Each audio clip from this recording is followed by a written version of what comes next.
ಚಾನೆಲ್ಗೆ ಸ್ವಾಗತ. ನಾನು ಶಕುಂತಲಾ. ಒತ್ತಡದ ಜೀವನ, ಬದಲಾಗ್ತಾ ಇರುವಂತಹ ಜೀವನ ಶೈಲಿ, ಹೀಗಾಗಿ ಅನೇಕ ರೀತಿಯ ಆರೋಗ್ಯ ಸಮಸ್ಯೆಗಳು ಜನರನ್ನ ಬೆಂಬಿಡದೆ ಕಾಡ್ತಾ ಇದೆ. ತುಂಬಾ ಜನ ಹೇಳ್ತಿರ್ತಾರೆ, ಪ್ರತಿನಿತ್ಯದ ದೈನಂದಿನ ಚಟುವಟಿಕೆಯ ಸಂದರ್ಭದಲ್ಲಿ ಅನೇಕ ರೀತಿಯ ನೋವುಗಳಿಂದ ಬಾಧಿಸ್ತಾ ಇದೆ ಅಂತ ಹೇಳ್ತಿರ್ತಾರೆ. ಉದಾಹರಣೆಗೆ ನೋಡೋದಾದ್ರೆ ಕುತ್ತಿಗೆ ನೋವು, ಸೊಂಟದ ನೋವು, ಮಂಡಿ ನೋವು, ಭುಜದ ನೋವು, ಮೊಣಕೈ ನೋವು, ಹೀಗೆ ನೋವಿನಿಂದ ಬಳಲ್ತಾನೆ ಇರ್ತಾರೆ ಹೊರತು ಇದಕ್ಕೆ ಒಂದು ಶಾಶ್ವತ ಪರಿಹಾರವನ್ನ ಕಂಡುಕೊಳ್ಳೋದಿಲ್ಲ. ಹಾಗಾಗಿ ಇವತ್ತಿನ ಕಾರ್ಯಕ್ರಮದಲ್ಲಿ ವಿಶೇಷವಾಗಿ ಈ ಪೇನ್ ಮ್ಯಾನೇಜ್ಮೆಂಟ್ ಹೇಗೆ ಮಾಡೋದು, ಇದಕ್ಕೆ ಯಾವ ರೀತಿ ಅತ್ಯಾಧುನಿಕ ಚಿಕಿತ್ಸೆ ಇದೆ, ಇದೆಲ್ಲದರ ಬಗ್ಗೆ ಇವತ್ತಿನ ಕಾರ್ಯಕ್ರಮ ಬೆಳಕು ಚೆಲ್ಲುತ್ತೆ. ಈ ಬಗ್ಗೆ ಮಾತನಾಡೋದಕ್ಕೆ ಇಪಿಯಾನ್ ಪೇನ್ ಮ್ಯಾನೇಜ್ಮೆಂಟ್ ಸೆಂಟರ್ನ ಡಾಕ್ಟರ್ ಹರ್ಷ ಅವರು ನಮ್ಮೊಟ್ಟಿಗಿದ್ದಾರೆ. ಬನ್ನಿ ಅವರ ಕಾರ್ಯಕ್ರಮಕ್ಕೆ ವೆಲ್ಕಮ್ ಮಾಡೋಣ. So welcome to the show. ಮೊದಲಿಗೆ ನಿಮ್ಮ ಸಂಸ್ಥೆ ಬಗ್ಗೆ ತಿಳಿಸಿ, ಏನಿದು ಇಪಿಯಾನ್ ಪೇನ್ ಮ್ಯಾನೇಜ್ಮೆಂಟ್ ಸೆಂಟರ್? ನಮ್ಮ ಸಂಸ್ಥೆ ಎಪಿಯಾನ್ ಅನ್ನೋದು 2017ರಲ್ಲಿ ಹೈದರಾಬಾದಲ್ಲಿ ಸ್ಥಾಪಿತ ಆಯಿತು. ಅಲ್ಲಿಂದ ಈಗ ಬೆಂಗಳೂರಲ್ಲಿ 2 ಸೆಂಟರ್ ಓಪನ್ ಆಗಿದೆ. ಒಂದು ಬನಶಂಕರಿಯಲ್ಲಿ, ಇನ್ನೊಂದು ಈಗ 3 ತಿಂಗಳಿಂದ ನಮ್ಮ ಸಹಕಾರ ನಗರದಲ್ಲಿ ಓಪನ್ ಆಗಿದೆ. ಅದು ಬಿಟ್ಟರೆ ಚೆನ್ನೈಯಲ್ಲೂ ಒಂದು ಬ್ರ್ಯಾಂಚ್ ಇದೆ. ಇದು ಏನಂದರೆ, ನಾವು ನೋವು ನಿವಾರಣೆ ನಾನ್ ಸರ್ಜಿಕಲ್ ಆಗಿ ಹೇಗೆ ಮಾಡೋದು ಅಂತ. ಈಗ ನಿಮ್ಗೆ ಗೊತ್ತಿರೋಂಗೆ ಹಲವಾರು ಪೇಷಂಟ್ಸ್ಗೆ ಬಹಳ ನೋವುಗಳಿರುತ್ತೆ. ಐದರ್ ಜಾಯಿಂಟ್ ಪೇನ್ ಆಗಿರಲಿ, ಟೆಂಡನ್ ಲಿಗಮೆಂಟ್ ಪೇನ್ ಆಗಿರಲಿ, ನರಗಳ ನೋವಾಗಿರಲಿ, ಎಲ್ಲನೂ ಸರ್ಜರಿಯಿಂದನೇ ಸರಿಪಡಿಸ್ಬೇಕಾಗಿ ಏನಿಲ್ಲ. ಸೊ ಕೆಲವ್ರಿಗೆ ಏನಾಗುತ್ತೆ, ಅಥವಾ ಅತಿ ಹೆಚ್ಚು ಜನರಿಗೆ ಏನಾಗುತ್ತೆ, ನಾವು ಈ ರೀಜನರೇಟಿವ್ ಥೆರಪಿ ಇಂದ ಆ ನೋವು ನಿವಾರಣೆ ಮಾಡಬಹುದು. ಸೊ ಈ ರೀಜನರೇಟಿವ್ ಥೆರಪಿ ಅಂದರೆ ನಮ್ಮ PRP ಅಥವಾ ಸ್ಟೆಮ್ ಸೆಲ್ಸ್ ಅಥವಾ ಗ್ರೋತ್ ಫ್ಯಾಕ್ಟರ್ಸ್ ಅಂತ ಇರುತ್ತೆ. ಇದನ್ನು ನಾವೇನು ಮಾಡ್ತೀವಿ, ಎಲ್ಲಿ ಪ್ರಾಬ್ಲಮ್ ಇದೆಯೋ ಅಲ್ಲಿ ಹೋಗಿ ನಾವು ಈ PRPನ ಕೊಟ್ಟಾಗ ಅಥವಾ ಈ ರೀಜನರೇಟಿವ್ ಮೆಡಿಸಿನ್ ಕೊಟ್ಟಾಗ ಅದು ಅದೇ ವಾಸಿ ಆಗುತ್ತೆ ಅಥವಾ ಹೀಲ್ ಆಗುತ್ತೆ. ಆಗ ನೋವು ನಿವಾರಣೆ ಆಗುತ್ತೆ. ಈಗ ತುಂಬ ಜನ ವೀಕ್ಷಕರಲ್ಲಿ ಕಾಡುವಂತಹ ಪ್ರಶ್ನೆ ಅಂದರೆ, ಈಗೇನೋ ಒಂದು ನೋವು ಕಾಣಿಸ್ಕೊಳ್ತು, ಅದು ದೀರ್ಘಕಾಲಿಕವಾಗಿರುತ್ತೆ ಅಂದರೆ ಡಾಕ್ಟರ್ ಹತ್ರ ಹೋಗ್ಬಿಟ್ರೆ ಎಲ್ಲಿ ಸರ್ಜರಿಗೆ ಹೇಳಿಬಿಡ್ತಾರೋ, ಸರ್ಜರಿ ಅಂದ್ರೇ ಸ್ವಲ್ಪ ಜನ ಹಿಂದೆ ಸರಿತಾರೆ, ಅಂಥದ್ರಲ್ಲಿ ಸರ್ಜರಿ ಇಲ್ಲದೇ ಪೇಯ್ನ ಮ್ಯಾನೇಜ್ಮೆಂಟ್ ಮಾಡ್ಬೋದು ಅಂತ ನೀವು ಹೇಳ್ತಾ ಇದ್ರಿ. ಅದು ಹೇಗೆ ಸಾಧ್ಯ, ಹೇಗೆ ವರ್ಕ್ ಆಗುತ್ತೆ? ಅಂದರೆ ತುಂಬ ಜನರಿಗೆ ಒಂದು ವಾರದಿಂದ ನೋವಿರುತ್ತೆ, ಕೆಲವರಿಗೆ ವರ್ಷದಿಂದ ನೋವಿರುತ್ತೆ, ಏಜ್ ಆದವರು ಕೂಡ ಇರ್ತಾರೆ, ಸಾಮಾನ್ಯರು ಕೂಡ ಇರ್ತಾರೆ. ಹೇಗೆ ಅದನ್ನು ಡಿವೈಡ್ ಮಾಡ್ತೀರಿ? ಈಗ ಕ್ರಾನಿಕ್ ಪೇನ್ ಅಂತ ಹೇಳ್ತೀವಲ್ಲ, ಅದನ್ನು ನಾವು ಜಾಸ್ತಿ ಕಾನ್ಸಂಟ್ರೇಟ್ ಮಾಡ್ತೀವಿ. ಅಂದರೆ ದೀರ್ಘಕಾಲದ ಪೇನ್, ನೋವು ಅಂತ. ಯಾವುದೇ ನೋವು 3 ತಿಂಗಳ ಪಟ್ಟ ಮೇಲಿದ್ದರೆ ಅದನ್ನು ನಾವು ಕ್ರಾನಿಕ್ ಪೇನ್ ಅಥವಾ ದೀರ್ಘಕಾಲದ ನೋವು ಅಂತ ಹೇಳ್ತೀವಿ. ಇಂಥ ನೋವುಗಳು ಏನಕ್ಕೆ ಬರುತ್ತೆ, ಈ ಮಂಡಿ ಸವೆತದಿಂದ ಬರ್ಬೋದು, ಅಥವಾ ಈ ಟೆಂಡನ್ ಟೇರ್ ಅಥವಾ ಊತದಿಂದ ಬರ್ಬೋದು, ಅಥವಾ ನರಗಳ ಇರಿಟೇಷನಿಂದ ಬರ್ಬೋದು. ಎಲ್ಲದಕ್ಕೂ ಸರ್ಜರಿ ಏನು ಬೇಕಾಗೋದಿಲ್ಲ. ಸೊ ಇವಾಗ ಎಕ್ಸಾಂಪಲ್ ಆಗಿ, ಈಗ ಮಂಡಿ ಏನಾದರೂ ಸವೆತ ಆಗಿದ್ದರೆ ಅದು ಎಲ್ಲ ಸ್ಟೇಜಸ್, ಹಲವಾರು ಸ್ಟೇಜಸ್ ಇರುತ್ತೆ, ಅದರಲ್ಲಿ ಎಲ್ಲ ಸ್ಟೇಜಸ್ಸಲ್ಲೂ ಸರ್ಜರಿ ಬೇಕಾಗೋದಿಲ್ಲ. ಸೊ ನಾವೇನು ಮಾಡ್ತೀವಿ, ಆ ಸ್ಟೇಜ್ ತಕ್ಕಂಗೆ ನಾವು PRP ಕೊಟ್ಟಾಗ ಏನಾಗುತ್ತೆ, ಅದು ಹೀಲ್ ಆಗೋಕ್ಕೆ ಸ್ಟಾರ್ಟ್ ಆಗುತ್ತೆ. ಸೊ ಇದರಿಂದ ನಾವು ಸರ್ಜರಿ ಕಂಪ್ಲೀಟಾಗಿ ಅವಾಯ್ಡ್ ಮಾಡಬೇಕಾಗುತ್ತೆ. ಯಾವ್ಯಾವ ಪ್ರೊಸೀಜರಲ್ಲಿ ಟ್ರೀಟ್ಮೆಂಟನ್ನು ಕೊಡ್ತೀವಿ? ನಾವು ಇವಾಗ ತಲೆಯಿಂದ ಕಾಲುವರೆಗೂ ಹೇಳಿದ್ರೆ, ನಾವು ಟ್ರೈಜೆಮಿನಲ್ ನ್ಯೂರಾಲಜಿ ಅಂತ ಒಂದು ಕಂಡೀಷನ್ ಇದೆ. ಅಂದರೆ ನರಶೂಲೆ ಅಂತ, ಅಂದರೆ ಒಂದು ಟ್ರೈಜೆಮಿನಲ್ ನರ್ವ್ ಅಂತ ಬರುತ್ತೆ. ಅದೇನು ಮಾಡುತ್ತೆ, ಅದೇನಾದರೂ ಇರಿಟೇಟ್ ಆದಾಗ ಶಾಕ್ ಅಥವಾ ಕರೆಂಟ್ ಹೊಡೆಯೋ ಥರ ನೋವು ಆಗ್ತಾ ಇರುತ್ತೆ. ಅದಕ್ಕೆ ನಾವು ಲೇಸರ್ ಅಂತ ಮಾಡ್ತೀವಿ. ಅದು ಬಿಟ್ಟರೆ ಇನ್ನು ಕುತ್ತಿಗೆಯಲ್ಲಿರುವ ಡಿಸ್ಕ್ ಬಲ್ಜು, ಭುಜದ ನೋವು ಅಂದರೆ ಭುಜದ ಆರ್ಥ್ರೈಟಿಸು, ರೊಟೇಟರ್ ಕಫ್ ಇಶ್ಯೂಸ್ ಅಂತ ಆಗುತ್ತೆ, ಟೇರ್ಸು ಅಥವಾ ಊತ, ಆಮೇಲೆ ಫ್ರೋಝನ್ ಶೋಲ್ಡ್ರು, ಡಯಾಬಿಟಿಕ್ಸ್ ಎಲ್ಲ ಆಗುತ್ತಲ್ಲ ಅದು ಬಿಟ್ಟರೆ ನಮ್ಮ ಮೊಣಕೈಯಲ್ಲಿ ಟೆನ್ನಿಸ್ ಎಲ್ಬೋ ಅಂತ ಆಗುತ್ತೆ, ಅದಕ್ಕೆ ಎಲ್ಬೋ ಆರ್ಥ್ರೈಟಿಸ್ಗೆ. ಇನ್ನು ನಮ್ಮ ಈ ವ್ರಿಸ್ಟಲ್ಲಿ ಕಾರ್ಪಲ್ ಟನಲ್ ಸಿಂಡ್ರೋಮು, ಆರ್ಥ್ರೈಟಿಸ್, ಇದನ್ನೆಲ್ಲ ಟ್ರೀಟ್ ಮಾಡ್ತೀವಿ. ಅದಲ್ಲದೆ ಹಿಪ್ ಆರ್ಥ್ರೈಟಿಸ್, ವ್ಯಾಸ್ಕ್ಯುಲರ್ ನೆಕ್ರೋಸಿಸ್, ಆಮೇಲೆ ಮಂಡಿ ಸವೆತ ಅಲ್ಲದೆ ಈ ACL tear, ACL ಸ್ಪ್ರೇನು, medial meniscus tear, ಇಂಥದಕ್ಕೆಲ್ಲ ನಾವು ಟ್ರೀಟ್ಮೆಂಟ್ ಕೊಡ್ತೀವಿ. ಅದಲ್ಲದೆ ನಮ್ಮ ಡಯಾಬಿಟಿಕ್ ಪೆರಿಫರಲ್ ನ್ಯೂರೋಪತಿ ಅಂತ ಆಗುತ್ತೆ, ಅಲ್ಲಿ ನರಗಳ ಇರಿಟೇಷನಿಂದ ಕಾಲು ಉರಿ ಚುಚ್ಚೋ ಥರ ಎಲ್ಲ ಅನುಭವ ಆಗ್ತಾ ಇರುತ್ತೆ. ಅಂಥವ್ರಿಗೆ ನಾವು ನರ್ವ್ ಲೇಸರ್ ಅಂತ ಮಾಡಿದಾಗ ಅವ್ರಿಗೆ ನೋವು ನಿವಾರಣೆ ಆಗುತ್ತೆ. ಯಾವ ರೀತಿ ಪ್ರೊಸೀಜರ್ಸ್ ಇರುತ್ತೆ? ಪ್ರೊಸೀಜರ್ ಏನಂದರೆ, ಇವಾಗ ಬೇಸಿಕಲಿ ನಮ್ಮದು ರೀಜನರೇಟಿವ್ ಮೆಡಿಸಿನ್ ಆಗಿರೋದ್ರಿಂದ ನಾವು ಈ ಪೇಷಂಟ್ ಬ್ಲಡ್ ಕಲೆಕ್ಟ್ ಮಾಡಿ PRP ಅಂತ ಒಂದು ಇದು ಸಿಗುತ್ತೆ ನಮಗೆ ಪದ್ರ. ಅಂದರೆ ನಮ್ಮ ಹತ್ರ ಒಂದು ಸ್ಪೆಷಲ್ ಮಷೀನ್ ಇದೆ. ಅದರಲ್ಲಿ ಪೇಷಂಟ್ ಬ್ಲಡ್ ಹಾಕಿದಾಗ ವಿವಿಧ ರಕ್ತ ಕಣಗಳಿರುತ್ತಲ್ಲ, ಅದೆಲ್ಲ ಸಪ್ರೇಟ್ ಆಗುತ್ತೆ. ಅದರಲ್ಲಿ ಒಂದು ಭಾಗ ಬಂದು ಪ್ಲೇಟ್ಲೆಟ್ ರಿಚ್ ಪ್ಲಾಸ್ಮಾ ಅಂತ. ಅದನ್ನು ತೊಗೊಂಡು ನಾವು ಏನು ಮಾಡ್ತೀವಿ, ಈ ಅಲ್ಟ್ರಾಸೌಂಡ್ ಮಷೀನ್ ಅಂತ ಇದೆ, ಅಥವಾ ಇದು ಎಕ್ಸ್ರೇ ಮಷೀನ್ ಅಂತ ಇದೆ, ಅದ್ರ ಮೂಲಕ ನೋಡಿಕೊಂಡು ನಾವು ಎಲ್ಲಿ ಪ್ರಾಬ್ಲಮ್ ಇದೆಯೋ ಅಲ್ಲೇ ಹೋಗಿ ಇಂಜೆಕ್ಟ್ ಮಾಡ್ತೀವಿ. ಆಗ ಪ್ರಾಬ್ಲಮ್ ಸಾಲ್ವ್ ಆಗುತ್ತೆ. ಅಂದರೆ ಯಾವ ರೀತಿ ಸಾಲ್ವ್ ಆಗುತ್ತೆ ಅಂದರೆ ಈ PRP ಕೊಡೋದ್ರಿಂದ ಸೊ PRP ಅಂದರೆ ಹೆಸರಲ್ಲೇ ಇದ್ದಂಗೆ ಪ್ಲೇಟ್ಲೆಟ್ ರಿಚ್ ಪ್ಲಾಸ್ಮಾ ಅಂತ. ಸೊ ನಮ್ಮ ರಕ್ತದಲ್ಲಿ ಹಲವಾರು ರಕ್ತ ಕಣಗಳಿರುತ್ತೆ. ಇವಾಗ ಬಿಳಿ ರಕ್ತ ಕಣಗಳು, ಕೆಂಪು ರಕ್ತ ಕಣಗಳು, ಪ್ಲೇಟ್ಲೆಟ್ಸು, ಗ್ರೋತ್ ಫ್ಯಾಕ್ಟರ್ಸು ಮತ್ತು ಕೋಆಗ್ಯುಲೇಷನ್ ಫ್ಯಾಕ್ಟರ್ಸ್ ಅಂತ ಇರುತ್ತೆ. ಸೊ ನಮಗೆ ಇಂಟ್ರೆಸ್ಟ್ ಇರೋದು ಈ ಪ್ಲೇಟ್ಲೆಟ್ಸ್ ಅನ್ನೋದನ್ನು.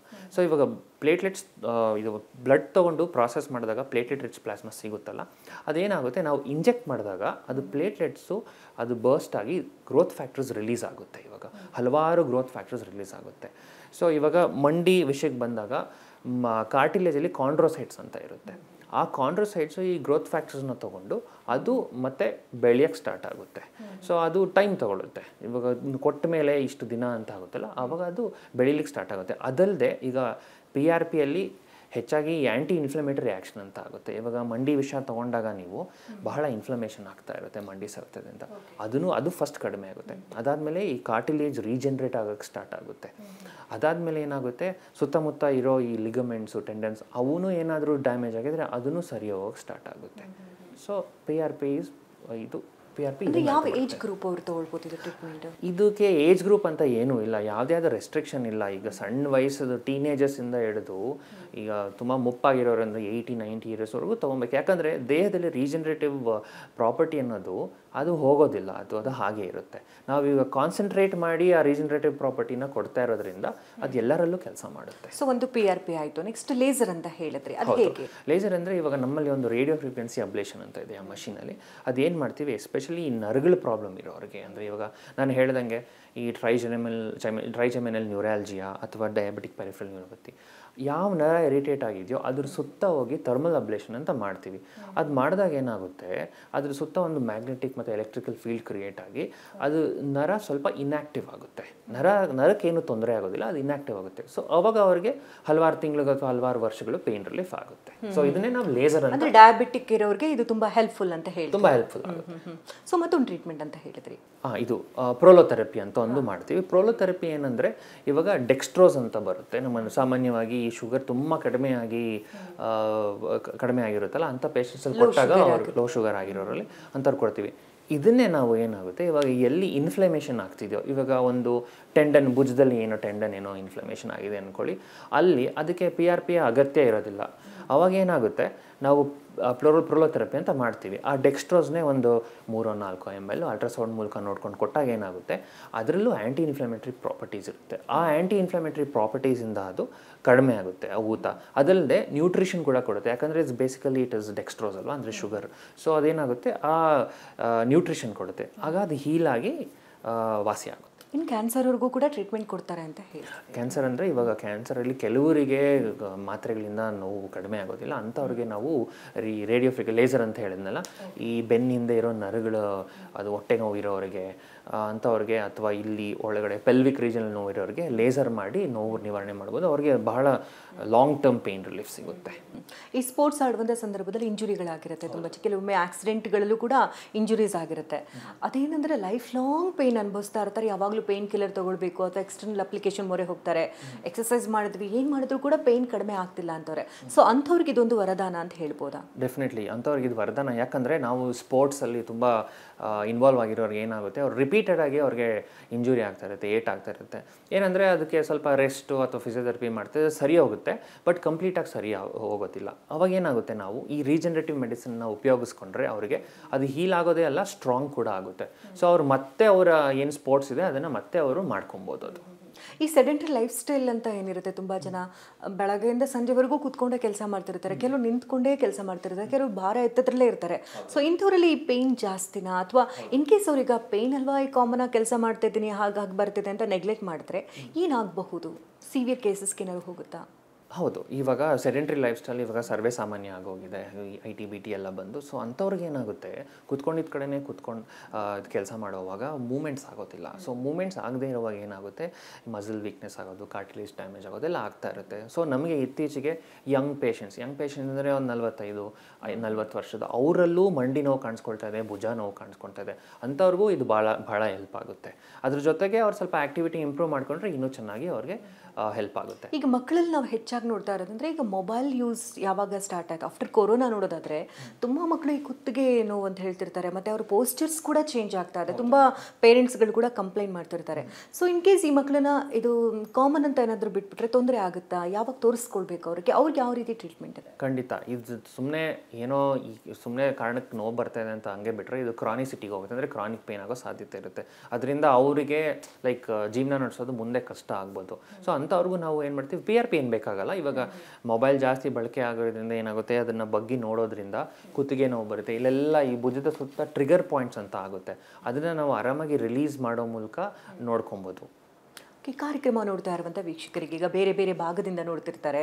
ಈ ಪಿಯಾನ್ ಪೇನ್ಸ್ ಏನಂದರೆ ಬ್ಯಾಂಗ್ಳೂರಲ್ಲಿ 2 ಕಡೆ ಇದೆ. ಸೊ ಇಲ್ಲಿ ಬಂದರೆ ಟ್ರೀಟ್ಮೆಂಟ್ ತೊಗೊಂಡು ವಾಪಸ್ ಹೋಗ್ಬೋದಾ ತಮ್ಮೂರಿಗೆ, ಅಥವಾ ಇಲ್ಲೇ ಉಳ್ಕೊಳ್ಬೇಕಾಗುತ್ತಾ, ಹೇಗೆ ಅಂತ? ಇಲ್ಲ, ನಮ್ಮದು ನಾನ್ ಸರ್ಜಿಕಲ್ ಟ್ರೀಟ್ಮೆಂಟ್ಸ್ ಬೇಸಿಕಲಿ, ಆಮೇಲೆ ಡೇ ಕೇರ್ ಟ್ರೀಟ್ಮೆಂಟ್ಸು. ಸೊ ಏನಾಗುತ್ತೆ ಅಂದರೆ ಇವಾಗ ಪೇಷಂಟ್ ಈಗ ಈ ಟೈಮಿಗೆ ಬಂದರೆ ಅವ್ರು ಇವಾಗ ಪ್ರೊಸೀಜರ್ಗಂತ ಬಂದಿರ್ತಾರೆ ಅಂತ ಅಂದ್ಕೊಳ್ಳಿ. ಈಗ ಅವ್ರಿಗೆ PRP ಏನಾದರೂ ಇದ್ದರೆ PRP ಪ್ರಾಸೆಸ್ ಅದಕ್ಕೆ ಒಂದು ಅರ್ಧ ಗಂಟೆ ಅಷ್ಟೇ ಆಗುತ್ತೆ. ನಮ್ಮ ಪ್ರೊಸೀಜರ್ ಒಂದು 10 ರಿಂದ 15 ನಿಮಿಷ ಆಗುತ್ತೆ, OT ಒಳಗಡೆ ಶಿಫ್ಟ್ ಮಾಡೋದು. ಅದಾಗಿ ಒಂದು ಅರ್ಧ ಗಂಟೆ ಪೇಷಂಟ್ನ ನಮ್ಮ ಸೆಂಟ್ರಲ್ಲೇ ಇಟ್ಕೊಂಡಿರ್ತೀವಿ. ಅಲ್ಲಿ ಅವಾಗ ನಾವು ಅವ್ರದ್ದು ವೈಟಲ್ಸ್ ಮಾನಿಟರ್ ಮಾಡೋದು ಅಥವಾ ಫಿಸಿಯೋಥೆರಪಿ ಮಾಡಿಸೋದು ಮಾಡ್ತೀವಿ. ಅದಾದ ನಂತರ ಅವರು ನಡ್ಕೊಂಡೇ ಹೋಗ್ಬೋದು ಮನೆಗೆ. ಸೊ ಇಲ್ಲಿ ಅಡ್ಮಿಷನ್ ಅಂತ ಯಾವುದೂ ಇರೋದಿಲ್ಲ. ಪೇಷಂಟ್ ಇವಾಗ ಈ 11 ಗಂಟೆಗೆ ಬಂದರೆ ವಾಪಸ್ ಅವರು 12:30 1 ಗಂಟೆಗೆ ಮನೆಗೆ ಹೋಗ್ಬೋದು, ನಡ್ಕೊಂಡೇ ಹೋಗ್ಬೋದು. ಸೊ ಈ ಪ್ರೊಸೀಜರ್ ಎಷ್ಟು ದಿನಕ್ಕೊಮ್ಮೆ ಮಾಡಿಸ್ಬೇಕಾಗುತ್ತೆ, ಹೇಗೆ? ಅದು ಇಷ್ಟು ಅಂದರೆ ಡಿಪೆಂಡ್ ಆಗುತ್ತೆ. ಇವಾಗ ನಾವು ಸ್ಕ್ಯಾನ್ ಮೂಲಕ ಅಥವಾ ಕ್ಲಿನಿಕಲ್ ಅಸೆಸ್ಮೆಂಟ್ ಮೂಲಕ ಈ ಪೇಷಂಟ್ಗೆ ಯಾವ ಕಂಡೀಷನ್ ಇದೆ, ಯಾವ ಸ್ಟೇಜಲ್ಲಿದೆ, ಎಷ್ಟು ಡ್ಯಾಮೇಜ್ ಆಗಿದೆ, ಅದ್ರ ಜೊತೆ ಬೇರೆ ಏನಾದರೂ ತೊಂದರೆ ಇದೆಯಾ ಅನ್ನೋದ್ರ ಮೇಲೆ ಡಿಪೆಂಡ್ ಆಗುತ್ತೆ. ಎಷ್ಟು ಲೈಕ್ ಸೆಷನ್ಸ್ ಬೇಕಾಗುತ್ತೆ ಅಂತ, ಎಷ್ಟು ದಿನದಲ್ಲಿ ಒಂದು ಸತಿ ಮಾಡ್ಬೋದು ಅಂತ. ಇವಾಗ ಉದಾಹರಣೆ ಕೊಡೋದಾದರೆ, ಇವಾಗ ರೊಟೇಟರ್ ಕಫ್ ಟೇರ್ ಆಗಿರುತ್ತೆ. ಇವಾಗ ಕೆಲವು ವಾಲಿಬಾಲ್ ಪ್ಲೇಯರಲ್ಲಿ ರೊಟೇಟರ್ ಕಫ್ ಟೇರ್ ಆಗಿದೆ ರೈಟ್ ಭುಜದಲ್ಲಿ, ಅವರಿಗೆ ಒಂದು ಸಣ್ಣ ಟೇರ್ ಇದೆ. ಬಟ್ ಅದು ಎಷ್ಟು ಒಂದು 6 ತಿಂಗಳಿಂದ ಫಿಸಿಯೋಥೆರಪಿ ಮಾಡಿಸಿದ್ರು, ಮೆಡಿಸಿನ್ ಮಾಡಿಸಿದ್ರು, ರೆಸ್ಟ್ ಕೊಟ್ಟು ಸರಿ ಹೋಗ್ತಿಲ್ಲ. ಅವ್ರಿಗೇನಾಗುತ್ತೆ, ಇವಾಗ ನಾವು PRP ಅವ್ರಿಗೆ ಇವಾಗ ಸ್ಕ್ಯಾನ್ ಮೂಲಕ ಸಣ್ಣ ಟೇರ್ ಆಗಿದೆ ಅಂತ ಗೊತ್ತಾಗಿದೆ. ಆ ಸಣ್ಣ ಟೇರು 2 PRP ಇಂದಾನೆ ಸರಿ ಹೋಗುತ್ತೆ. ಸೊ ಅವರಿಗೆ 2 ಸೆಷನ್ ಬೇಕಾಗುತ್ತೆ. ಪೇಷಂಟ್ ಏನು ಕಂಡೀಷನ್ ಇದೆ ನೋಡಿಕೊಂಡು ಅದ್ರ ಮೇಲೆ ಟ್ರೀಟ್ಮೆಂಟನ್ನು ಕೊಡ್ತಾರೆ. ಸೊ ಈ ಟ್ರೀಟ್ಮೆಂಟ್ ತಗೊಂಡವ್ರಿಗೆ ಒಂದು ಭಯ ಇರುತ್ತೆ, ಇದರಿಂದ ಏನಾದ್ರು ಸೈಡ್ ಎಫೆಕ್ಟ್ಸ್ ಆಗ್ಬಿಡುತ್ತಾ ಅಂತ, ಹೇಗೆ? ಇಲ್ಲ, ನಾವು ಇವಾಗ ಯಾವುದೇ ಹೊರಗಿನ ಔಷಧಿ ಯೂಸ್ ಮಾಡ್ತಾ ಇಲ್ಲ ಟ್ರೀಟ್ ಮಾಡೋಕ್ಕೆ. ಪೇಷಂಟ್ ಸ್ವಂತ ರಕ್ತನೇ ಯೂಸ್ ಮಾಡ್ತಾ ಇರೋದ್ರಿಂದ ಯಾವುದೇ ಥರದ ಸೈಡ್ ಎಫೆಕ್ಟ್ಸ್ ಇರೋದಿಲ್ಲ. ಸೊ ಸೈಡ್ ಎಫೆಕ್ಟ್ಸ್ ಬಗ್ಗೆ ಯಾವುದೇ ಆತಂಕ ಇರಬಾರ್ದು ಅಂತ ನಾನು ಪೇಷಂಟ್ಸಲ್ಲಿ ಕೇಳ್ಕೊತೀನಿ. ಅಂದರೆ ಈ ಟ್ರೀಟ್ಮೆಂಟ್ ಪ್ರೊಸೀಜರ್ ನೀವು ಹೇಳ್ತಾ ಇದ್ರಿ, ಈಗ ಒಂದು ಸರಿ ತೊಗೊಂಡ್ರೆ ಸಾಕು, ಒಂದು ½ an hour ಟ್ರೀಟ್ಮೆಂಟ್ ಮುಗ್ದೋಗುತ್ತೆ ಅಂತ. ಎಷ್ಟು ದಿನಕ್ಕೊಮ್ಮೆ ತೊಗೊಳ್ಬೇಕು? ಜೊತೆಗೆ ಈಗ ಒಂದು ಸರಿ ಟ್ರೀಟ್ಮೆಂಟ್ ಕಂಪ್ಲೀಟ್ ಆದಮೇಲೆ ಮತ್ತೆ ಏನಾದರೂ ಮತ್ತೆ ತಗೊಳ್ಳೋ ಅವಶ್ಯಕತೆಗಳಿರುತ್ತಾ? ಅದನ್ನು ಮ್ಯಾನೇಜ್ಮೆಂಟ್ ಮಾಡೋದು ಹೇಗೆ? ಇಲ್ಲ, ನಾನು ಮೊದಲೇ ಹೇಳ್ದಂಗೆ ಅದು ಯಾವ ಕಂಡೀಷನ್, ಎಷ್ಟು ಡ್ಯಾಮೇಜ್ ಆಗಿದೆ ಅದ್ರ ಮೇಲೆ ಡಿಪೆಂಡ್ ಆಗುತ್ತೆ. ಈಗ ಭುಜದ ಉದಾಹರಣೆ ಕೊಟ್ಟಾಗ ಆ ಸ್ಮಾಲ್ ಟೇರ್ ಏನಿರುತ್ತಲ್ಲ, 2 PRP ಯೂಶಲಿ 2 ವಾರದ ಇಂಟರ್ವಲಲ್ಲಿ ಕೊಡ್ತೀವಿ. ಸೊ ಅದಾದಮೇಲೆ ಅವ್ರನ್ನ ಮತ್ತೆ 1 ತಿಂಗಳ ನಂತರ ಕರಿತೀವಿ ನಾವು ಅಸೆಸ್ ಮಾಡೋಕ್ಕೆ ಅಷ್ಟೇ. ಅದಾದಮೇಲೆ ಅವ್ರಿಗೆ ಕಂಪ್ಲೀಟಾಗಿ ವಾಸಿ ಆಗಿದ್ರೆ ಮತ್ತೆ ಇನ್ನೊಂದು ಇಂಜೆಕ್ಷನ್ ಅವಶ್ಯಕತೆ ಇರೋದಿಲ್ಲ. ಮತ್ತೆ ಅದೇ ಕಂಡೀಷನ್ ರೀಅಕರ್ ಆಗೋ ಚಾನ್ಸಸ್ಗಳೇನಾದರೂ ಇರುತ್ತಾ? ಚಾನ್ಸಸ್ ಇರುತ್ತೆ, ಬಟ್ ಹೆಚ್ಚಿನ ಪೇಷಂಟ್ಸಲ್ಲಿ ರಿಕರ್ ಆಗೋದು ನಾವು ನೋಡಿಲ್ಲ. ಲೈಫ್ ಸ್ಟೈಲ್ ಬ್ಯಾಲೆನ್ಸ್ ಹೇಗಿರಬೇಕು? ಲೈಫ್ ಸ್ಟೈಲ್ ಬ್ಯಾಲೆನ್ಸ್ ಹೇಗಿರಬೇಕು ಅಂದರೆ, ಈಗ 2 ಥರ ಲೈಫ್ ಸ್ಟೈಲ್ ಇದೆ. ಒಂದು life style sedentary life style, ಕೂತ್ಕೊಂಡಿದ್ದ ಕಡೆನೇ ಎಲ್ಲ ಆಗಬೇಕು ಅನ್ನೋದು. ಅವರಲ್ಲಿ ಆ್ಯಕ್ಟಿವಿಟೀಸ್ ಇರೋದಿಲ್ಲ, ಅದ್ರ ಜೊತೆಗೆ ಅವರ ಆಹಾರ ಪದ್ಧತಿಗಳು ಅಷ್ಟು ಚೆನ್ನಾಗಿರೋದಿಲ್ಲ. ಇನ್ನೊಂದು ಕಡೆ ಎಕ್ಸೆಸಿವ್ ಆಗಿ ಮಾಡ್ತಿರ್ತಾರಲ್ಲ, ಅಂದರೆ ಈ ವ್ಯಾಯಾಮಗಳಾಗಲಿ, ಇದು ಜಿಮ್ ಆಗಲಿ, ಇದೆಲ್ಲ ಜಾಸ್ತಿ ಮಾಡ್ತಿರ್ತಾರೆ. ಇವಾಗ ಈ ಸೆಡೆಂಟ್ರಿ ಲೈಫ್ ಸ್ಟೈಲ್ ಇರೋರಲ್ಲಿ ಏನಾಗುತ್ತೆ, ತೂಕ ಹೆಚ್ಚಾಗಿರುತ್ತೆ. ಮೋಸ್ಟ್ಲಿ ಅವ್ರ ತೂಕ ಹೆಚ್ಚಾಗಿರ್ತಾರೆ. ಅಂಥವರಲ್ಲಿ ಹೆಚ್ಚಾಗಿ ಪ್ರಾಬ್ಲಮ್ಸ್ ಬರೋದು ಏನಂದರೆ ಈ ಕುತ್ತಿಗೆ ನೋವು, ಮತ್ತು ಈ ಮಂಡಿ ನೋವು, ಮತ್ತು ಈ ಆ್ಯಂಕಲ್ ಪೇನ್ಸ್ ಜಾಸ್ತಿ ಬರುತ್ತೆ. ಇನ್ನು ಎಕ್ಸೆಸಿವ್ ಆಗಿ ಎಕ್ಸಸೈಸು, ಜಿಮ್ಮಿಂಗು, ವೆಯ್ಟ್ ಲಿಫ್ಟಿಂಗ್ ಮಾಡೋರಲ್ಲಿ ಅವ್ರಿಗೂ ಅಷ್ಟೇ ಅದು ಭುಜದ ನೋವು. ಅದು ಬಿಟ್ಟರೆ ಈ ಲಿಗಮೆಂಟ್ ಸ್ಟ್ರೈನಿಂದ ಈ ಆ್ಯಂಕಲ್ದು ನೋವು ಮತ್ತು ಈ ಸೊಂಟದ ನೋವು ಇಂಥದ್ದು ಹೆಚ್ಚಾಗಿ ಬರುತ್ತೆ ಅಂಥವರಲ್ಲಿ. ಸೊ ಯಾವುದೇ ಒಂದು ಸಮಸ್ಯೆ ಬರುತ್ತೆ ಅಂತಂದರೆ ಅದಕ್ಕೆ ಮೂಲ ಕಾರಣವನ್ನು ಹುಡುಕಬೇಕಾಗುತ್ತೆ. ಈಗಷ್ಟೇ ನೀವು ಹೇಳಿದ್ರೆ, ಈಗ ತುಂಬ ಓವರ್ ವೆಯ್ಟ್ ಇದ್ದರೆ ಈ ಥರ ಪೇನ್ಸ್ಗಳೆಲ್ಲ ಜಾಸ್ತಿ ಅಂತ. ಸೊ ವೆಯ್ಟ್ ಲಾಸ್ಗೂ ಕೂಡ ಟ್ರೀಟ್ಮೆಂಟ್ ಕೊಡ್ತೀರಾ ನಿಮ್ಮಲ್ಲಿ? ವೆಯ್ಟ್ ಲಾಸ್ ಟ್ರೀಟ್ಮೆಂಟ್ ಅಂದರೆ ನಾವು ಫಸ್ಟ್ ಆಫ್ ಆಲ್ ಪೇಷಂಟ್ ಯಾವ ಕಾರಣಕ್ಕೆ ವೆಯ್ಟ್ ಗೇನ್ ಆಗಿದೆ ಅನ್ನೋದನ್ನು ಅಸೆಸ್ ಮಾಡ್ತೀವಿ. ಫಸ್ಟು ಅವರ ಆಹಾರ ಪದ್ಧತಿಯಿಂದನ, ಅಥವಾ ಸೆಡೆಂಟ್ರಿ ಲೈಫ್ ಸ್ಟೈಲಿಂದ, ಅಥವಾ ಜೆನೆಟಿಕ್ ಹೆರಿಡಿಟರಿ ರೀಸನ್ಸಿಂದ ಅಂತ. ಅದ್ರ ತಕ್ಕನಂಗೆ ನಾವು ಡಯಟ್ ಚಾರ್ಟ್ ಮಾಡಿಕೊಡ್ತೀವಿ. ಅದಲ್ಲದೆ ಕೆಲವು ಎಕ್ಸಸೈಸ್ ಹೇಳ್ಕೊಡ್ತೀವಿ ಅವರಿಗೆ, ಲೈಕ್ ವೆಯ್ಟ್ ಲಾಸ್ ಆಗೋ ಥರ ಮಾಡೋಂಗೆ. ಹಂಗೆ ಡಯಟ್ ಚಾರ್ಟ್ ಕೊಟ್ಟಾಗ ಏನಾಗುತ್ತೆ, ಅವ್ರದನ್ನು ಚಾಚು ತಪ್ಪದಂಗೆ ಪಾಲಿಸಿದ್ರೆ ವೆಯ್ಟ್ ಲಾಸ್ ಆಗುತ್ತೆ ಖಂಡಿತ. ಈಗ ನಾವು ಮಾರ್ಕೆಟಲ್ಲಿ ನೋಡೋದಾದ್ರೆ ತುಂಬಾ ಪೇನ್ ಮ್ಯಾನೇಜ್ಮೆಂಟ್ ಸೆಂಟರ್ಸ್ ಇದೆ. ವೈ ಎಪಿಯೋನ್ ಅಂತಂದರೆ ಯಾಕೆ ಚೂಸ್ ಮಾಡಬೇಕು ಅಂತ? ಏನಕ್ಕೆ ಅಂತ ಹೇಳಿದ್ರೆ ನಾವು ಈ integrated pain treatment, integrated regenerative pain treatment ಅಂತ ಫಸ್ಟ್ ಸ್ಟಾರ್ಟ್ ಮಾಡಿದ್ದು ಎಪಿಯೋನೇ. ಈಗ ನಮ್ಮ ಯಾವುದೇ ಪ್ರೋಟೋಕಾಲ್ ಇರಲಿ, ಮಂಡಿ ನೋವಾಗಲಿ, ಭುಜದ ನೋವಾಗಲಿ, ಅಥವಾ ಈ ಆ್ಯಂಕಲ್ ಪೇಯ್ನು ಅಥವಾ ಡಿಸ್ಕ್ ಪ್ರಾಬ್ಲಮ್ಗಾಗಲಿ, ಒಂದು ಪ್ರೋಟೋಕಾಲ್ ಅಂತ ಕರೆಕ್ಟಾಗಿ ತಂದಿದ್ದು ಎಪಿಯೋನ್ ಡಾಕ್ಟರ್ ಸುಧೀರ್ ದಾರ ಸರ್ ಅವರು ರಿಸರ್ಚ್ ಮಾಡಿ ಹಲವಾರು ವರ್ಷಗಳಿಂದ. ಸೊ ಇದು ಈ ಥರ ಮಾಡಿದ್ರೆ ವಾಸಿಯಾಗುತ್ತೆ, ಈ ಥರ ಮಾಡಿದ್ರೆ ಪೇಷಂಟ್ಗೆ ಬೆನಿಫಿಟ್ ಆಗುತ್ತೆ ಅಂತ ಅವರೊಂದು ಪ್ರೋಟೋಕಾಲ್ ತಂದರು. ಆಯಿತಾ, ಮೊದಲಿಂದ ಇತ್ತು ರೀಜನರೇಟಿವ್ ಮೆಡಿಸಿನ್, ಪೇಯ್ನ್ ಮೆಡಿಸಿನ್ ಅನ್ನೋದು, ಬಟ್ ಎಲ್ಲೂ ಸರಿಯಾದ ಪ್ರೋಟೋಕಾಲ್ಸ್ ಇರಲಿಲ್ಲ. ಆ ಪ್ರೋಟೋಕಾಲ್ಸನ್ನು ತಂದಿದ್ದೇ ನಾವು. ಸೊ ನಮ್ಮಲ್ಲಿ ಆ ಪ್ರೋಟೋಕಾಲ್ಸ್ ತಂದಿರೋದ್ರಿಂದ ನಿಮಗೆ ಇಲ್ಲಿ ಬಂದಾಗ ಹೆಚ್ಚಾಗಿ ಬೆನಿಫಿಟ್ ಆಗುತ್ತೆ. ಸೊ ನಿಮ್ಮ ಒಂದು ಪೇಷಂಟ್ ಹಿಸ್ಟ್ರಿ ಅಲ್ಲಿ ನೋಡೋದಾದರೆ ಯಾವುದು ತುಂಬ ಕಾಂಪ್ಲಿಕೇಶನ್ ಅಂತ ಅನ್ನಿಸ್ತು, ಮತ್ತು ಸಕ್ಸಸ್ ಆಗಿರೋ ರೇಟ್ಸ್ ಎಷ್ಟಿದೆ? ನಮ್ಮಲ್ಲಿ ನೋಡಬೇಕಂದ್ರೆ ಇವಾಗ ಹೈದರಾಬಾದು, ಈ ಬೆಂಗಳೂರು, ಚೆನ್ನೈದೆಲ್ಲ ಸೇರಿಸ್ಕೊಂಡ್ರೆ ಈ ಮಂಡಿ ವಿಷಯಕ್ಕೆ ಬಂದರೆ ಸಕ್ಸಸ್ ರೇಟ್ ಬಂದು 85 to 90% ಇದೆ. ಆಯಿತಾ, ಭುಜದ ಬಂದರೆ ಒಂದು 80 to 85% ಇದೆ. So it is very high rate ಹೇಳಬೇಕು.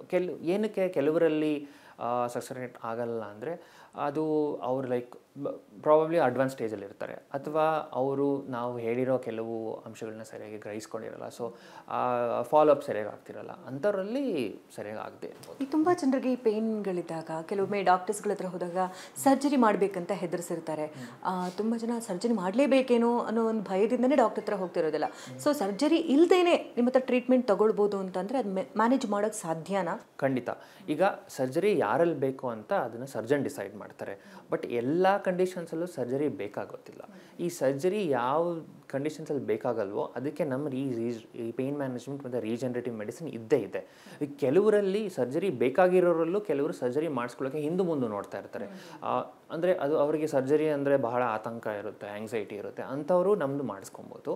ಇನ್ನು ಕೆಲವರು ಫಿಟ್ ಇರಲ್ಲ ಸರ್ಜರಿಗೆ. ಈಗ ತುಂಬ ಹಾರ್ಟ್ ಪ್ರಾಬ್ಲಮ್ಸ್, ಲಿವರ್ ಪ್ರಾಬ್ಲಮ್ಸ್ ಇರೋರು, ಕಿಡ್ನಿ ಪ್ರಾಬ್ಲಮ್ಸ್ ಇರೋರು, ಕೆಲವರು ಸರ್ಜರಿಗೆ ಫಿಟ್ ಇರಲ್ಲ, ಅವ್ರಿಗೆ ರಿಸ್ಕ್ ಇರುತ್ತೆ, ಅಂಥವರು ನಮ್ಮಲ್ಲಿ ಬಂದು ಸೇಫಾಗಿ ಮಾಡಿಸ್ಕೊಂಡು ಹೋಗ್ಬೋದು. ಸೊ ಫೈನಲಿ ವೀಕ್ಷಕರಿಗೆ ಏನು ಹೇಳೋಕ್ಕೆ ಬಯಸ್ತೀರಿ ಕಾರ್ಯಕ್ರಮದ ಮುಖ್ಯವಾಗಿ? ಏನಂದರೆ ಈಗ ನೋವು ಬಂದು ಇದು ಮಂಡಿ ನೋವಾಗಲಿ, ಜಾಯಿಂಟ್ಸ್ ಪೇಯ್ನ್ ಆಗಲಿ, ನರದ ನೋವಾಗಲಿ, ಟೆಂಡೆನ್ಸ್ ನೋವಾಗಲಿ, ಡಿಸ್ಕ್ ನೋವಾಗಲಿ ತುಂಬ ಸಾಮಾನ್ಯ ಆಗೋಗಿದೆ. ಇದನ್ನು ಎಲ್ಲರೂ ಬರೀ ಸರ್ಜರಿ ಅಥವಾ ಬರೀ ಫಿಸಿಯೋಥೆರಪಿ ರೆಸ್ಟಿಂದ ಸರಿ ಮಾಡಿಸ್ಕೊಳ್ಳೋಕ್ಕೆ ತುಂಬ ಕಷ್ಟ ಆಗುತ್ತೆ. ಸೊ ಅಲ್ಲಿ ನಾವು ಬರ್ತೀವಿ, ಅಂದರೆ ನಮ್ಮ PRP ಮತ್ತು ಲೇಸರ್ ಮೂಲಕ ನಾವು ನೋವು ನಿವಾರಣೆ ಮಾಡ್ಬೋದು ನಿಮಗೆ. ಸೊ ಈ ನೋವು ನಿವಾರಣೆ ಆದಾಗ ನಿಮ್ಮ ಕ್ವಾಲಿಟಿ ಆಫ್ ಲೈಫ್ ಅನ್ನೋದು ಇಂಪ್ರೂವ್ ಆಗುತ್ತೆ. ಸೊ ನಿಮ್ಗೆ ಏನಾದರೂ ನೋವು, ದೀರ್ಘಕಾಲದ ನೋವುಗಳೇನಾದರೂ ಇದ್ದರೆ ಅದನ್ನು ನೆಗ್ಲೆಕ್ಟ್ ಮಾಡೋಕ್ಕೆ ಹೋಗಬೇಡಿ, ಆದಷ್ಟು ಬೇಗ ಪರಿಹಾರ ಕಾಣಿಸ್ಕೊಳ್ಳೋಕ್ಕೆ. ತುಂಬ ಜನ ಈ ಕಾರ್ಯಕ್ರಮ ನೋಡ್ತಾ ಇರುವಂಥ ವೀಕ್ಷಕರಿಗೆ ಒಂದು ಮುಖ್ಯವಾಗಿ ತಿಳಿಸ್ಬೇಕೇನೆಂದರೆ, ಪೇಯ್ನ್ ಕಾಣಿಸ್ಕೊಂಡಾಗ ಅವ್ರು ಫುಲ್ ರೆಸ್ಟ್ಗೆ ಹೋಗ್ಬಿಡ್ತಾರೆ, ಅದರಿಂದ ಮತ್ತೆ ಓವರ್ ವೆಯ್ಟ್ ಆಗೋ ಚಾನ್ಸಸ್ ಇರುತ್ತೆ. ವರ್ಕೇ ಮಾಡಬಾರ್ದು, ವರ್ಕೌಟ್ ಮಾಡಬಾರ್ದು ಅಥವಾ ವಾಕ್ ಮಾಡಬಾರ್ದು ಅಂತಲೇ ಅಂದ್ಕೊಂಡಿರ್ತಾರೆ. ಅದು ಅಸಂಪ್ಷನ್ ಏನು ಹೇಳ್ತೀರಿ? ಇಲ್ಲ, ಅದು ಹಂಗೆ, ಅದು ಯಾವ ಕಂಡೀಷನ್ ಅನ್ನೋದ್ರ ಮೇಲೆ ಡಿಪೆಂಡ್ ಆಗುತ್ತೆ. ಕೆಲವು ಕಂಡೀಷನ್ಸ್ಗೆ ಆಬ್ಸಲ್ಯೂಟ್ ರೆಸ್ಟ್ ಇಸ್ ನೆಸೆಸರಿ, ಕೆಲವು ಕಂಡೀಷನ್ಸ್ಗೆ ತುಂಬ ರೆಸ್ಟ್ ಕೊಟ್ಟರೆ ಅದು ಇನ್ನೂ ಡ್ಯಾಮೇಜ್ ಆಗುತ್ತೆ. ಸೊ ಪೇಷಂಟ್ ಏನು ಕಂಡೀಷನ್ ಇದೆ ಅದ್ರ ಮೇಲೆ ನಾವು ಲೈಕ್ ರೆಸ್ಟ್ ಹೇಳ್ತೀವ, ಫಿಸಿಯೋಥೆರಪಿ ಹೇಳ್ತೀವ, ಅದು ಡಿಪೆಂಡ್ ಆಗುತ್ತೆ. ಸೊ ರೀತಿ ಪೇಯ್ನಿಂದ ಬಳಲ್ತಾರೋ ಏನಾದರೂ ಟೆಸ್ಟ್ಗಳ ರಿಪೋರ್ಟ್ಗಳೇನಾದರೂ ತೊಗೊಂಡು ಬರಬೇಕಾಗುತ್ತಾ ನಿಮ್ಮ ಹತ್ರ? ಹೌದು, ನೀವು ಇವಾಗ ನಿಮ್ಮ ಮೊದಲೇ ಏನಾದರೂ ಟೆಸ್ಟ್ ಮಾಡಿಸಿದ್ರೆ MRIಯೋ ಅಥವಾ ಎಕ್ಸ್ರೇನೋ, ರಕ್ತ ಪರೀಕ್ಷೆ ಏನಾದರೂ ಮಾಡಿಸಿದ್ರೆ ಅದನ್ನು ತೊಗೊಂಬರ್ಬೋದು. ನಮ್ಮಲ್ಲೂ ಕೂಡ ಅಲ್ಟ್ರಾಸೌಂಡ್ ಇದೆ. ಸೊ ನಾವು ಇವಾಗ ಮಂಡಿ ಅಥವಾ ಭುಜದ ನೋವು ಏನಾದರೂ ಇದ್ದರೆ ಅದರಲ್ಲಿ ಏನಾದರೂ ಟೇರ್ಸ್ ಆಗಿದೆ ಅಥವಾ ಕಾರ್ಟಿಲೇಜ್ ಎಷ್ಟು ಡ್ಯಾಮೇಜ್ ಆಗಿದೆ ಅನ್ನೋದನ್ನ ನಾವು ಇದ್ರ ಮೂಲಕ ನೋಡ್ಕೋತೀವಿ.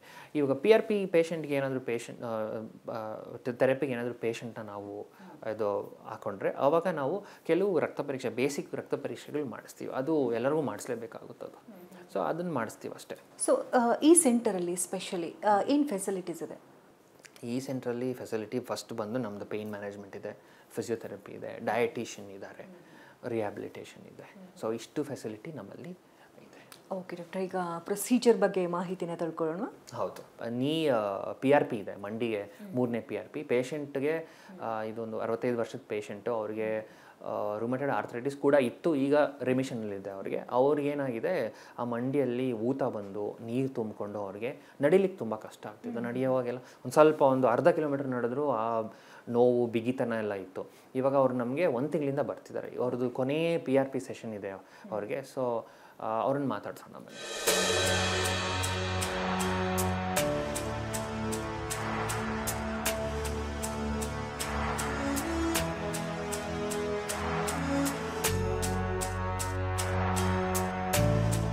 1 ತಿಂಗಳಿಂದ ಬರ್ತಿದ್ದಾರೆ. ಅವ್ರಿಗೆ ನಾವು ಫಸ್ಟ್ ಸೆಷನಲ್ಲಿ ಲೇಸರ್ ಮಾಡಿ 2 PRP ಮಾಡಿದ್ದೀವಿ ಆಗಲೇ.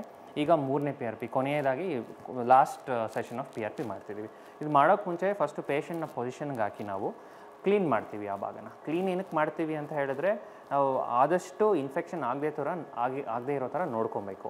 ಸೊ ಅದಕ್ಕೆ ನಾವು ಈ ಕ್ಲೋರೆಕ್ಸಿಡಿನ್ ಅಥವಾ ಬೆಟಡಿನ್ ಅಂತ ಒಂದು ಔಷಧಿಗಳನ್ನ ಯೂಸ್ ಮಾಡಿ ಮಂಡಿ ಸುತ್ತ ಕ್ಲೀನ್ ಮಾಡ್ತೀವಿ. ಈಗ ಇದು ಫ್ಲೋರೋಸ್ಕೋಪಿ ಮಷಿನ್ ಅಂತ. ಇದರಲ್ಲಿ ನಮಗೆ ಮಂಡಿ ಜಾಯಿಂಟ್ ಕಾಣಿಸುತ್ತೆ. ಸೊ ಅಲ್ಲಿ ನೋಡ್ತಿರೋ ಹಂಗೆ ನೀವು ನಿಮಗೆ ಜಾಯಿಂಟ್ ಕಾಣಿಸ್ತದೆ, ತೊಡೆ ಮೂಳೆ ಮತ್ತು ಕಾಲಿನ ಮೂಳೆ ಎರಡೂ ಕಾಣಿಸ್ತಾರೆ. ಸೊ ಫಸ್ಟ್ ನಾವೇನು ಮಾಡ್ತೀವಿ, ಜಾಯಿಂಟ್ ಹತ್ತಿರ ಲೋಕಲ್ ಅನಸ್ತೇಷಿಯಾ ಕೊಡ್ತೀವಿ, ಅಂದರೆ ನಂಬಿಂಗ್ ಏಜೆಂಟ್, ಹೆಚ್ಚಾಗಿ ನೋವು ಆಗದೇ ಇರೋ ಥರ. ಸೊ ದಟ್ ಅವ್ರಿಗೆ ಜಾಸ್ತಿ ನೋವಾಗದೇ ಇರೋ ಥರ. ಸೊ ಇದಾದ ನಂತರ ಒಂದು ಉದ್ದ ಸೂಜಿ ತೊಗೊಂಡು ನಾವು ಜಾಯಿಂಟ್ ಒಳಗಡೆ ಹೋಗ್ತೀವಿ.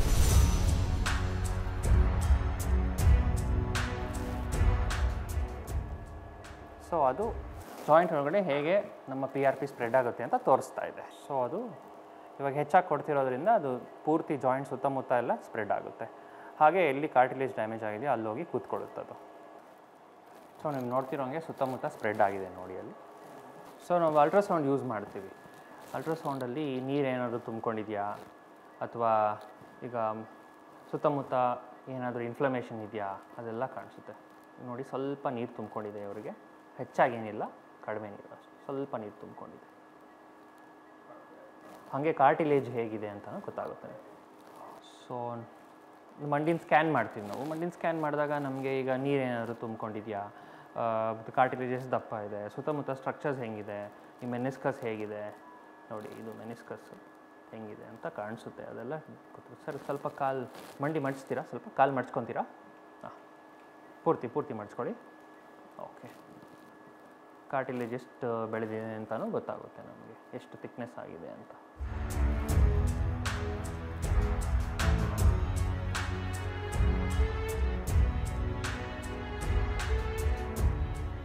ಸೊ ಅಲ್ಲಿ ನೋಡಿದಂಗೆ ನಾವು ಈ ಅಂಶನ ನಾವು ಅಸೆಸ್ ಮಾಡ್ತೀವಿ. 3 ಸೆಷನ್ ಆದಮೇಲೆ ಎಷ್ಟು ಕಾರ್ಟಿಲೇಜ್ ಗ್ರೋತ್ ಆಗಿದೆ ಅಂತ. ಸೊ ಇವ್ರಿಗೆ ಸ್ವಲ್ಪ ಫ್ಲೂಯಿಡ್ ತುಂಬ್ಕೊಂಡಿದೆ. ಸೊ ಈ ಫ್ಲೂಯಿಡ್ನ ನಾವು ತೆಗಿತೀವಿ. ಇನ್ನೊಂದು 5ರಿಂದ 10 ml ಇರುತ್ತೆ, ಅದನ್ನು ತೆಗೆದು ಅವ್ರನ್ನ ಕಳಿಸ್ತೀವಿ ನಾವು. ಇದಾದ ನಂತರ ಅವ್ರಿಗೆ ಫಿಸಿಯೋಥೆರಪಿ ಹೇಳ್ಕೊಡ್ತೀವಿ ಹೇಗೆ, ಯಾಕಂದರೆ ಸುತ್ತಮುತ್ತ ಮಸಲ್ಸ್ ಏನಿರುತ್ತೆ ಅದೆಲ್ಲ ವೀಕ್ ಇರುತ್ತೆ, ಅದೆಲ್ಲ PRP ಇಂದ ಒಂದರಿಂದನೇ ಸರಿ ಹೋಗೋದಿಲ್ಲ. ಸೊ ಅವರಿಗೆ ಫಿಸಿಯೋಥೆರಪಿ, ಕ್ವಾಡ್ರಿಸೆಪ್ಸ್ ಆಗಲಿ, ಈ ಹ್ಯಾಮ್ಸ್ಟ್ರಿಂಗ್ಸ್ ಆಗಲಿ, ಅಡಕ್ಟರ್ಸ್ ಅಂತ ಗ್ರೂಪ್ ಆಫ್ ಮಸಲ್ಸ್ ಇರುತ್ತೆ. ಈ ಮಸಲ್ಸ್ ಫಿಸಿಯೋಥೆರಪಿ ಮಾಡಿಸಿದಾಗ ಅವ್ರಿಗೆ ನೀ ಸ್ಟ್ರೆಂತ್ ಚೆನ್ನಾಗಿ ಬರುತ್ತೆ. ಆಗ ಓವರಾಲ್ ಅವ್ರಿಗೆ ಇಂಪ್ರೂವ್ಮೆಂಟ್ ಚೆನ್ನಾಗಾಗುತ್ತೆ.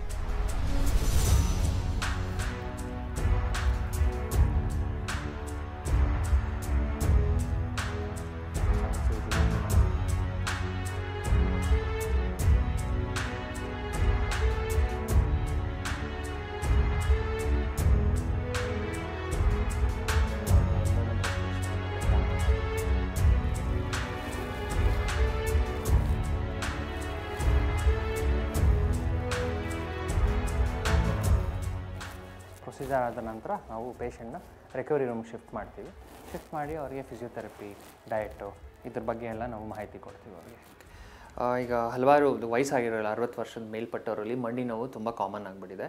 ಅದು ಏನಕ್ಕಂತ ಹೇಳ್ತೀನಿ. ಫಸ್ಟ್ ಆಫ್ ಆಲು, ಈಗ ನಮ್ಮ ಮಂಡಿಯಲ್ಲಿ 2 ಮೂಳೆಗಳಿರುತ್ತೆ. ಮೊದಲು ಒಂದು ಬಂದು ಈ ಥೈ ಬೋನ್ ಅಂತ ಅಥವಾ ತೊಡೆಯ ಮೂಳೆ, ಇನ್ನೊಂದು ಬಂದು ಕಾಲಿನ ಮೂಳೆ ಅಂತ. ಸೊ ಆ ಮೂಳೆಗಳ ಕೊನೆಯಲ್ಲಿ ಏನಾಗುತ್ತೆ, ಕಾರ್ಟಿಲೇಜ್ ಅಂತ ಒಂದು ಇರುತ್ತೆ. ಇದು ಕುಷನ್ ಅನ್ನೋದನ್ನು ಕೊಡ್ತಾ ಇರುತ್ತೆ. ಆ ಕುಷನ್ ಏನಾಗುತ್ತೆ, ಈಗ ಏಜ್ ಆಗ್ತಾ ಡಿಜೆನ್ರೇಟ್ ಆಗುತ್ತೆ, ಅಂದರೆ ಆ ಕಾರ್ಟಿಲೇಜು ಸವಿಯುತ್ತಾ ಬರುತ್ತೆ. ಆ ಸವಿತಾ ಬಂದಾಗ ಏನಾಗುತ್ತೆ, ನೋವು ಸ್ಟಾರ್ಟ್ ಆಗುತ್ತೆ, ಅವ್ರಿಗೆ ಇನ್ಫ್ಲಮೇಷನ್ ಆಗಿ ನೋವು ಸ್ಟಾರ್ಟ್ ಆಗುತ್ತೆ.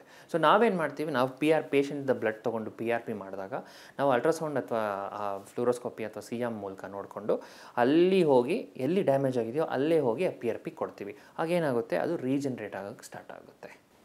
ನನ್ನ ಹೆಸರು MS ರೇವಣ್ಣವರಂತ. ನಾನು KR ಪುರಂನಿಂದ ಬರ್ತಾಯಿದ್ದೀನಿ. ನನ್ನ ಏಜ್ ಬಂದು 76 years. ಈ ನನ್ನ ಕಾಲು ನೋವು ಬಂದು, ಮಂಡಿ ನೋವು ಬಂದು 10 yearsಯಿಂದ ಇತ್ತು. ನಾನು ಸಾಕಷ್ಟು ಕಡೆ ಮೆಡಿಸಿನ್ಸ್ ತೊಗೊಂಡೆ, ಆದರೆ ಅದೇನು ಅಷ್ಟು ಇದಾಗಲಿಲ್ಲ. ಒಂದು ಸಾರಿ ನಾನು TV ಯಲ್ಲಿ ನೋಡಿದಾಗ AP1 ಪೇನ್ ಮ್ಯಾನೇಜ್ಮೆಂಟ್ ಅಂತ ನೋಡಿದೆ, ಬಂದು ಇಲ್ಲಿ ಕನ್ಸಲ್ಟ್ ಮಾಡಿದೆ. ಸೊ ಅವರು 3 ಟ್ರೀಟ್ಮೆಂಟ್ ತೊಗೊಳ್ಬೇಕಂದರು. First and second, third CRP ಇದು PRP ತೊಗೊಳ್ಬೇಕಂದೇಳು. ಆ ರೀತಿ ನಾನು ತೊಗೊಳ್ಲಿಕ್ಕೆ ಬಂದಿದ್ದೀನಿ. ಇದು ಥರ್ಡ್ PRP ನಂದು.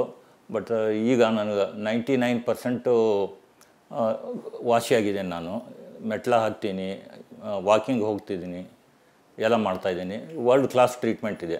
ಟ್ರೀಟ್ಮೆಂಟಲ್ಲಿ ತುಂಬ ಈಸಿಯಾಗಿದೆ, ಯಾವುದೇ ಪೇನ್ ಇರಲ್ಲ.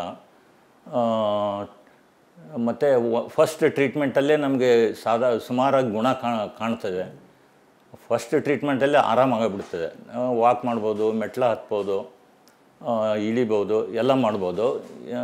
ಯಾರು ಬೇಕಾದ್ರೂ ಈ ಟ್ರೀಟ್ಮೆಂಟ್ ತೊಗೋಬೋದು. ಸರ್ಜರಿ ಇಲ್ಲದೇ ಇದು ಮಾಡೋದ್ರಿಂದ ತುಂಬ ಈಸಿಯಾಗಿದೆ. ನಾನು ಇವಾಗ ತುಂಬ ಗುಣಮುಖನಾಗಿದ್ದೀನಿ. ಈ ಭುಜದ ವಿಷಯಕ್ಕೆ ಬಂದಾಗ ಈಗ ಯಂಗ್ಸ್ಟರ್ಸಲ್ಲಿ ಜಾಸ್ತಿ ಈ ರೊಟೇಟರ್ ಕಫ್ ಇಶ್ಯೂಸ್ ಬರ್ತವೆ. ರೊಟೇಟರ್ ಕಫ್ ಅಂದರೆ ನಮ್ಮ ಭುಜದ ಸುತ್ತ 4 ಮಸಲ್ಸ್ ಇರುತ್ತೆ. ಆ ಟೆಂಡನ್ಸಿಂದ ಏನಾದರೂ ಊತ ಆದಾಗ ಅಥವಾ ಟೇರ್ ಆದಾಗ ಅಥವಾ ಸ್ಪ್ರೇನ್ ಆದಾಗ ನೋವು ಕಾಣಿಸ್ಕೊಳ್ಳುತ್ತೆ. ಸೊ ನಾವು PRP ಏನು ಮಾಡ್ತೀವಿ ಅಂದರೆ ಇವಾಗ ಅಲ್ಟ್ರಾಸೌಂಡ್ ನೋಡಿಕೊಂಡು ಯಾವ ಟೆಂಡನ್ ಡ್ಯಾಮೇಜ್ ಆಗಿದೆಯೋ ಆ ಟೆಂಡನ್ಗೆ ಹೋಗಿ ಇಂಜೆಕ್ಷನ್ ಕೊಡ್ತೀವಿ. ಇನ್ನು ಈ ಶುಗರ್ ಪೇಷಂಟ್ಸಲ್ಲಿ ಬಂದಾಗ ಫ್ರೋಝನ್ ಶೋಲ್ಡರ್ ಅಂತ ಆಗುತ್ತೆ. ಅಂದರೆ ಅವ್ರಿಗೆ ಕೈ ಎತ್ತಲಿಕ್ಕೆಲ್ಲ ತುಂಬ ಪ್ರಾಬ್ಲಮ್ ಆಗ್ತಿರುತ್ತೆ. ಆಮೇಲೆ ಬಹಳ ನೋವಿರುತ್ತೆ, ರಾತ್ರಿ ಹೊತ್ತು ನೋವಿರುತ್ತೆ. ಅವ್ರಿಗೆ ಏನು ಮಾಡ್ತೀವಿ ನಾವು ಶೋಲ್ಡರ್ ಹೈಡ್ರೋ ಡೈಲಿಟೇಷನ್ ಅಂತ ಮಾಡ್ತೀವಿ. ಅಂದರೆ ಜಾಯಿಂಟ್ ಒಳಗೆ ಹೋಗಿ ಇದು ಸ್ಟೆರೈಲ್ ವಾಟರ್ ಅಥವಾ ನಾರ್ಮಲ್ ಸಲೈನ್ ಒಂದು 10 ರಿಂದ 40 ml ಇಂಜೆಕ್ಟ್ ಮಾಡಿದಾಗ ಒಳಗಡೆ ಇರೋ ಅಂಟತನ ಎಲ್ಲ ಬಿಟ್ಕೊಳ್ಳುತ್ತೆ. ಅದಾದ ನಂತರ ಅವ್ರು ಫಿಸಿಯೋಥೆರಪಿ ಮಾಡ್ಕೊಂಡಾಗ ಏನಾಗುತ್ತೆ, ನೋವು ನಿವಾರಣೆ ಚೆನ್ನಾಗಾಗುತ್ತೆ ಅವ್ರಿಗೆ. ಇನ್ನು ಈ ಡಿಸ್ಕ್ ಪ್ರಾಬ್ಲಮ್ ಅನ್ನೋದು ತುಂಬ ಜನರಲ್ಲಿ ಕಾಣಿಸ್ಕೊಳ್ತಾ ಇದೆ. ಇವಾಗ ಏನಾಗ್ತಾ ಇದೆ ಅಂದರೆ ಈಗ ನಮ್ಮ ಈ ಸ್ಪೈನಲ್ಲಿ ಈ ವರ್ಟಿಬ್ರಲ್ ಬೋನ್ಸ್ ಮಧ್ಯೆ ಒಂದು ಡಿಸ್ಕ್ ಅಂತ ಇರುತ್ತೆ, ಒಂದು ಸಾಫ್ಟ್ ಆಗಿರುತ್ತೆ. ಅದೇನಾಗುತ್ತೆ, ಅದು ಜರ್ಗಕ್ಕೆ ಸ್ಟಾರ್ಟ್ ಆಗುತ್ತೆ. ಹೊರಗೆ ಜರ್ಗಕ್ಕೆ ಸ್ಟಾರ್ಟ್ ಆದಾಗ ಏನಾಗುತ್ತೆ, ಆ ಸುತ್ತಮುತ್ತ ಲಿಗಮೆಂಟ್ಸು, ಮಸಲ್ಸು ಮತ್ತು ನರಗಳನ್ನ ಇರಿಟೇಟ್ ಮಾಡೋಕ್ಕೆ ಸ್ಟಾರ್ಟ್ ಆಗುತ್ತೆ. ಯಾವಾಗ ನರ ಇರಿಟೇಟ್ ಆಗೋಕ್ಕೆ ಸ್ಟಾರ್ಟ್ ಆಗುತ್ತೋ ಅವ್ರಿಗೆ ಕಾಲಲ್ಲಿ ಎಳ್ತಾ ಬರೋದು, ಪಾದದಲ್ಲಿ ಜೋಮ್ ಹಿಡಿಯೋದು, ನಮ್ನೆಸ್ ಬರೋದು, ಒಂಥರ ಬಿಸಿ ಆಗೋದು, ಇದೆಲ್ಲ ಆಗ್ತಾ ಇರುತ್ತೆ. ನಾವು ಆವಾಗ ಅವ್ರಿಗೆ ಎಪಿಡ್ಯೂರಲ್ ಇಂಜೆಕ್ಷನ್ ಅಂತ ಕೊಡ್ತೀವಿ. ಕರೆಕ್ಟಾಗಿ ಎಲ್ಲಿ ನರದ ಹತ್ರ ಹೋಗಿ ಔಷಧಿ ಕೊಟ್ಟಾಗ ಏನಾಗುತ್ತೆ, ಇನ್ಫ್ಲಮೇಷನ್ ಎಲ್ಲ ಕಡಿಮೆ ಆಗಿ ಅವ್ರಿಗೆ ಈ ಸಿಂಪ್ಟಮ್ಸ್ ಎಲ್ಲ ಕಡಿಮೆ ಆಗುತ್ತೆ.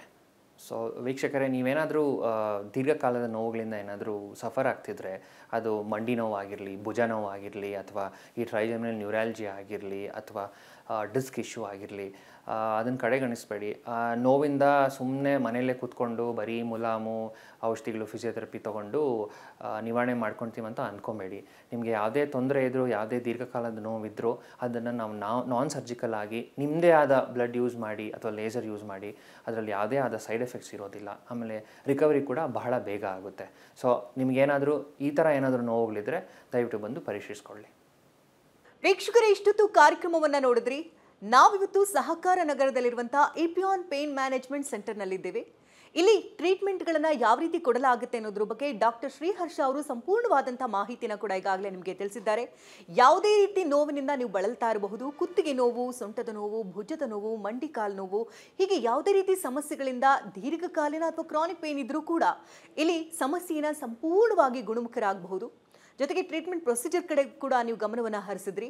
ಯಾವುದೇ ರೀತಿ ಸರ್ಜರಿ ಇಲ್ಲ, ಯಾವುದೇ ರೀತಿ ಟ್ಯಾಬ್ಲೆಟನ್ನು ಕೊಡೋದಿಲ್ಲ, ಯಾವುದೇ ರೀತಿ ಪೇನ್ ಕಿಲ್ಲರ್ ಆಯಿಂಟ್ಮೆಂಟ್ ಕೂಡ ಕೊಡೋದಿಲ್ಲ. PRP ಟ್ರೀಟ್ಮೆಂಟ್, ಇದೆಲ್ಲದರ ಬಗ್ಗೆ ಕೂಡ ಸಂಪೂರ್ಣವಾದಂಥ ಮಾಹಿತಿನ ಪಡ್ಕೊಂಡಿದ್ದೀರಿ. ರಾಜ್ಯದ ಯಾವುದೇ ಮೂಲೆಯಲ್ಲಿದ್ದರೂ ಕೂಡ ನೀವು ಈ ಟ್ರೀಟ್ಮೆಂಟನ್ನು ಪಡೆದುಕೊಳ್ಬಹುದು. ಇಲ್ಲಿಗೆ ಬಂದು ಅಡ್ಮಿಟ್ ಆಗಬೇಕು ಅನ್ನುವಂಥ ಅವಶ್ಯಕತೆ ಕೂಡ ಇಲ್ಲ. ಟ್ರೀಟ್ಮೆಂಟನ್ನು ಪಡೆದುಕೊಂಡು ಹಾಫ್ ಆನ್ ಅವರ್ ಇದ್ದು ವಾಪಸ್ ನಿಮ್ಮ ಊರಿಗೂ ಕೂಡ ನೀವು ತೆರಳಬಹುದು. ಹಾಗಾದರೆ ಏನು ಮಾಡಬೇಕು? TV ಸ್ಕ್ರೀನ್ ಮೇಲೆ ಈಗಾಗಲೇ ನಂಬರ್ ಕೂಡ ಡಿಸ್ಪ್ಲೇ ಆಗ್ತಾ ಇದೆ. ಆ ನಂಬರ್ಗೆ ಕರೆ ಮಾಡಿ ಅಪಾಯಿಂಟ್ಮೆಂಟನ್ನು ಈ ಕೂಡಲೇ ಫಿಕ್ಸ್ ಮಾಡ್ಕೊಳ್ಳಿ.